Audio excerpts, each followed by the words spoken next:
Hi friends, welcome back to രീരീസ് kitchen. ഇന്ന് ഞാനിവിടെ പ്രിപ്പയർ ചെയ്യുന്നത് ആലു പറാത്തയാണ്. ഒരു നോർത്ത് ഇന്ത്യൻ ഡിഷാണിത്.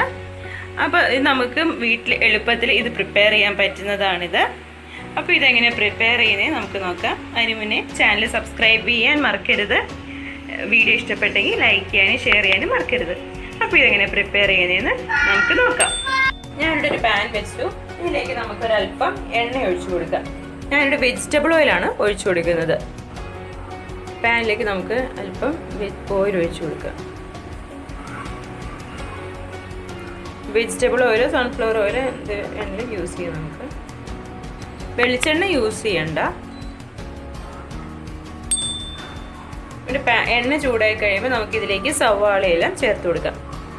എണ്ണ ചൂടായിട്ടുണ്ട്. ഇതിലേക്ക് ചെറുതായി കൊത്തി അരിഞ്ഞ ഒരു ചെറിയ സവാളയാണ്. ഇത് നല്ലോണം നൈസായിട്ട് കൊത്തി അരിഞ്ഞിട്ടുണ്ട്. ഇത് ചേർത്ത് കൊടുക്കാം. നമുക്ക് ചെറിയ നൈസായിട്ട് വേണം ഇത് അരിയാൻ. ചെറുതായിട്ട് കൊത്തി അരിഞ്ഞതാണ്. നമുക്ക് നല്ലോണം അത് വഴറ്റി കൊടുക്കാം. ഇതിലേക്ക് നമുക്ക് ഒരു കുഞ്ഞു കഷ്ണം ഇഞ്ചി ചെറുതായിട്ട് അരിഞ്ഞത് അത് ചേർത്ത് കൊടുക്കാം.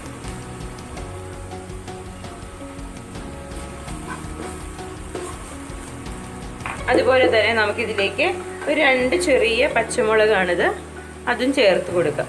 ചെറുതായിട്ട് തന്നെ 2 ചെറിയ പച്ചമുളക്, ഒരു 1/4 ടീസ്പൂൺ നല്ല ജീരകം, ചെറിയ ജീരകം ചേർത്ത് കൊടുക്കാം. നല്ലോണം ഒന്ന് വഴറ്റിയെടുക്കുക. അപ്പോൾ ചെറുതായിട്ട് നമ്മൾ അരിഞ്ഞത് കൊണ്ട് തന്നെ സവാള എല്ലാം നല്ലോണം പെട്ടെന്ന് വഴന്ന് കിട്ടും നമുക്ക്. അപ്പോൾ നമുക്ക് നമ്മൾ മസാല ഉണ്ടാക്കുമ്പോൾ നല്ലോണം അത് മിക്സായി വന്നോളും. ഇതിങ്ങനെ വലുതായിട്ട് അരിയുമ്പോൾ എന്താണെന്ന് വെച്ചാൽ അതിങ്ങനെ ആ സവാള മാത്രം ഇങ്ങനെ എടുത്ത് കാണിക്കും നമുക്ക്.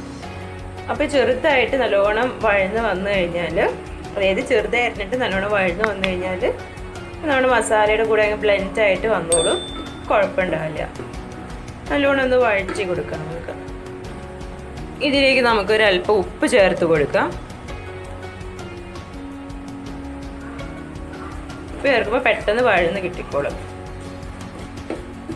ഇനി ഇതിലേക്ക് നമുക്ക് നമ്മുടെ പൊടികളെല്ലാം, മസാലയുടെ പൊടികളെല്ലാം ചേർത്ത് കൊടുക്കാം. നമുക്കിനി ഇതിലേക്ക് മുളക് പൊടി ചേർത്ത് കൊടുക്കാം. ഞാനിവിടെ ഒരു 1/2 ടീസ്പൂണോളം മുളക് പൊടി ചേർത്ത് കൊടുക്കുകയാണ്. അതുപോലെ തന്നെ ഒരു അല്പം മഞ്ഞൾ പൊടി ചേർത്ത് കൊടുക്കാം. അതുപോലെ തന്നെ ഒരു 1/4 ടീസ്പൂൺ അളവിൽ ഗരം മസാലയും ചേർത്ത് കൊടുക്കാം. ഇനി നമുക്ക് നല്ലോണം ഇതൊന്ന് മിക്സ് ചെയ്യാം. 1 ടീസ്പൂൺ മുളക് പൊടി ചേർത്തിട്ടുണ്ടല്ലോ, വേണമെന്നുള്ളവർ കുറച്ചും കൂടെ ചേർത്ത് കൊടുക്കാവുന്നതാണ്. അപ്പോൾ നമ്മുടെ മസാലയെല്ലാം ഇവിടെ സവാളയെല്ലാം വഴന്ന് വന്നിട്ടുണ്ട്. മസാലയെല്ലാം നല്ലോണം ആയിട്ടുണ്ട്. ഇനി നമുക്കിതിലേക്ക് തീ കുറച്ച് വയ്ക്കാം. ഇനി നമുക്കിതിലേക്ക് പൊട്ടേറ്റോ ചേർത്ത് കൊടുക്കാം. ഞാനിവിടെ ഒരു വലിയ പൊട്ടേറ്റോ ആണ് എടുത്തത്. ഒരു വലിയ പൊട്ടേറ്റോ നല്ലോണം ഇങ്ങനെ പുഴുങ്ങിയ പൊട്ടേറ്റോ ആണ്. നല്ലോണം സോഫ്റ്റായിട്ട് ഇങ്ങനെ മാഷ് ചെയ്ത പൊട്ടേറ്റോ ആണ്. നല്ലപോലെ മാഷ് ചെയ്തിട്ടുണ്ട്. നല്ലോണം മാഷ് ആവണം. നല്ലോണം പുഴുങ്ങി കിട്ടണം. കട്ടയൊന്നും ഉണ്ടാവരുത്. അതെല്ലാം നല്ലോണം ഉടച്ചിട്ട് വേണം നമ്മൾ എടുക്കാൻ. ഇനി നമുക്ക് നമ്മുടെ മസാലയിലേക്ക് ഇത് ചേർത്ത് കൊടുക്കാം.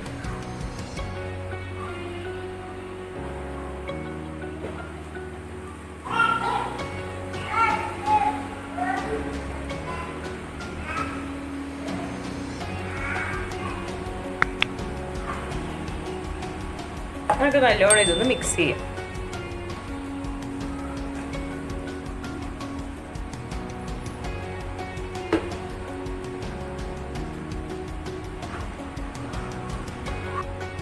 പ്രസ് ചെയ്ത് നല്ലോണം ഒന്ന് നമുക്ക് മസാലയെല്ലാം നല്ലോണം ഒന്ന് പിടിപ്പിച്ചെടുക്കാം.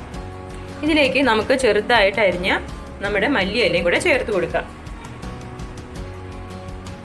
പ്രത്യേക ടേസ്റ്റ് ആയിരിക്കും മല്ലിയിലയും കൂടെ ചേർക്കുമ്പോൾ. നമുക്ക് നല്ലോണം ഇതൊന്ന് ഉടച്ചെടുക്കാം. ഒന്നുമില്ലാണ്ട് ഇങ്ങനെ കിട്ടിയിട്ടുണ്ട് നമുക്ക്. അപ്പോൾ ഇത് മതിയാകും. നമുക്കിത് ഓഫ് ചെയ്തിട്ട് ഈ മസാല ഒന്ന് തണുക്കാൻ വയ്ക്കാം. ചപ്പാത്തിക്കുള്ള മാവ് ഞാൻ ഇവിടെ കുഴച്ച് വെച്ചിട്ടുണ്ട്. അപ്പോൾ നമുക്കിനി ഇതിന് ചപ്പാത്തി ഉണ്ടാക്കണം. കുറച്ച് വലിയ ഉരുളകളായിട്ട് എടുക്കണം നമ്മൾ, എന്നിട്ട് വേണം ചപ്പാത്തി പരത്താനായിട്ട്. നമുക്ക് ചപ്പാത്തികളെല്ലാം പരത്തിയെടുക്കാം. കുറച്ച് പൊടി ഇട്ടിട്ട് വേണം ഞാൻ പരത്തുന്നത്, അല്ലെങ്കിൽ ഒട്ടിപ്പിടിക്കും. ഞാനൊരു 1.5 കപ്പ് പൊടി എടുത്തിട്ടുണ്ട്. കുറച്ച് തിക്കായിട്ട് വേണം നമ്മളിത് പരത്തിയെടുക്കാൻ. എല്ലായിടത്തും ഒരേ തിക്നെസ് തന്നെ വേണം. ഇനി ഇത് പൊടിയെല്ലാം തട്ടിക്കളഞ്ഞെടുക്കാം. ഇനി നമുക്കിതിലേക്ക് നമ്മുടെ മസാല ഫില്ല് ചെയ്യണം. ഞാനിവിടെ നമ്മുടെ മസാല എടുത്തിട്ടുണ്ട്. 1 ടീസ്പൂൺ മസാല എടുത്തു. അത്രയും വേണ്ടായിരിക്കും. 1 ടീസ്പൂൺ എടുത്തിട്ടുണ്ട്. നമുക്കിത് ഇതിൻ്റെ അകത്ത് വെച്ചിട്ട് ഇങ്ങനെ സൈഡിൽ നിന്നൊക്കെ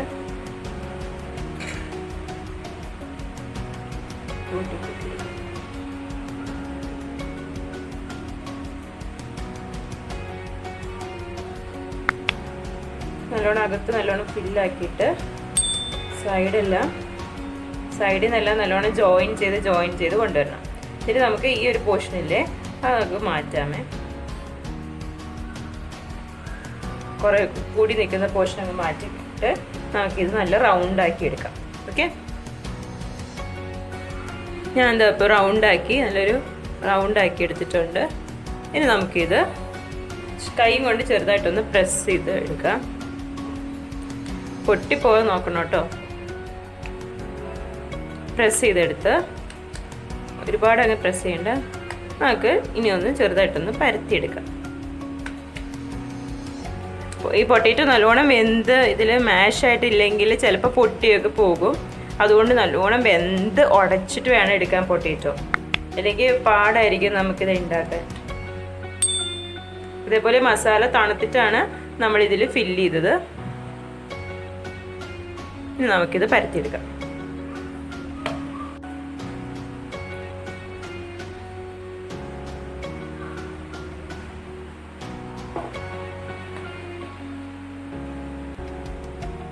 ഒരുപാട് അങ്ങ് പ്രസ് ചെയ്ത് പരത്തുന്നില്ല, എന്നാൽ ഒരേ തിക്നെസ്സിൽ പരത്തുന്നില്ല. ചപ്പാത്തി ആക്കി ചുട്ടെടുക്കാം.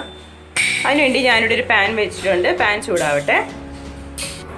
അപ്പം നമ്മുടെ തവ നല്ലോണം ചൂടായിട്ടുണ്ട്. ഇനി ഇതിലേക്ക് നമുക്ക് നമ്മുടെ ചപ്പാത്തി എടുത്തിടാം.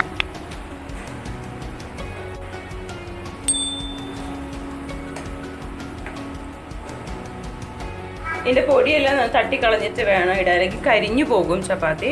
അപ്പോൾ നമുക്ക് മറിച്ചിട്ട് കൊടുക്കാം. മറിച്ചിട്ട് തിരിച്ചിട്ടും കൊടുക്കാം.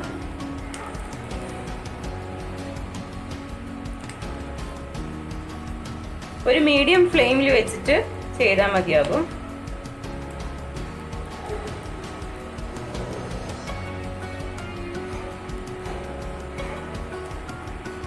നമുക്കൊരൽപ്പം എണ്ണ തടവി കൊടുക്കാം. എണ്ണയോ ബട്ടറോ ഗീയോ എന്താണെന്ന് വെച്ചാൽ. നമ്മുടെ ചപ്പാത്തി ഇവിടെ പൊങ്ങി വരുന്നുണ്ട്. കാണാൻ പറ്റുന്നുണ്ടോയെന്ന് അറിയില്ല. നല്ലോണം പൊങ്ങി വരുന്നുണ്ട്. നമുക്കിപ്പോൾ ഇതിൻ്റെ സൈഡിൽ കൂടെ കുറച്ചുകൂടെ ഓയിൽ പറ്റി കൊടുക്കാം. എന്നിട്ട് മറിച്ചിട്ട് കൊടുക്കാം. നമുക്ക്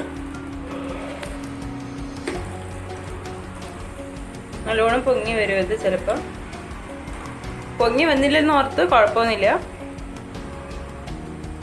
ഇപ്പോൾ പൊങ്ങി വന്നിട്ടുണ്ട്, പൊങ്ങി വരുന്നുണ്ട്. കാണാൻ പറ്റുന്നുണ്ടോ? അപ്പോൾ നമുക്ക് ബാക്കിയുള്ള ചപ്പാത്തീസും നമുക്ക് ഉണ്ടാക്കിയെടുക്കാം.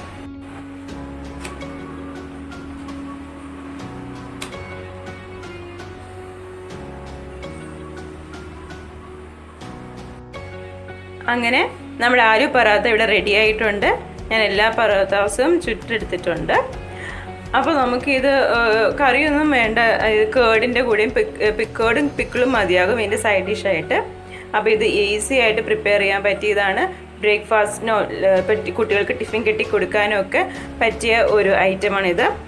ഇപ്പോൾ ഡിന്നറിനാണെങ്കിലും നമുക്കിത് പ്രിപ്പയർ ചെയ്യാൻ പറ്റും. ഇപ്പോൾ ബ്രേക്ക്ഫാസ്റ്റിന് പ്രിപ്പയർ ചെയ്യുമ്പോൾ എന്താണെന്ന് വെച്ചാൽ നമുക്ക് രാവിലെ തന്നെ ഇത്രയും മസാലയൊക്കെ ഉണ്ടാക്കി ചപ്പാത്തിയൊക്കെ റോൾ ചെയ്തെടുക്കാൻ ബുദ്ധിമുട്ടാണെങ്കിൽ മസാല നമുക്ക് തലേദിവസം രാത്രി തന്നെ പ്രിപ്പയർ ചെയ്ത് ഫ്രിഡ്ജിലൊക്കെ എടുത്ത് വെക്കാൻ പറ്റുന്നതാണ്. അതേപോലെ ചപ്പാത്തിയുടെ മാവ് ഒഴിച്ച് നമുക്ക് ഫ്രിഡ്ജിൽ സൂക്ഷിച്ച് വെക്കാൻ പറ്റുന്നതാണ്. അപ്പം രാവിലെ എണീറ്റപ്പോൾ പ്രിപ്പയർ ചെയ്യുമ്പോൾ എളുപ്പമായിരിക്കും ഇത് പ്രിപ്പയർ ചെയ്ത് നോക്കണം. അപ്പോൾ എൻ്റെ ചാനൽ ആദ്യമായി കാണുന്നവരാണെങ്കിൽ സബ്സ്ക്രൈബ് ചെയ്യാൻ മറക്കരുത്. വീഡിയോ ഇഷ്ടപ്പെട്ടാൽ ലൈക്ക് ചെയ്യാനും ഷെയർ ചെയ്യാനും മറക്കരുത്. വേറൊരു റെസിപ്പിയായി വരുന്നവരേക്കും till then take care, by.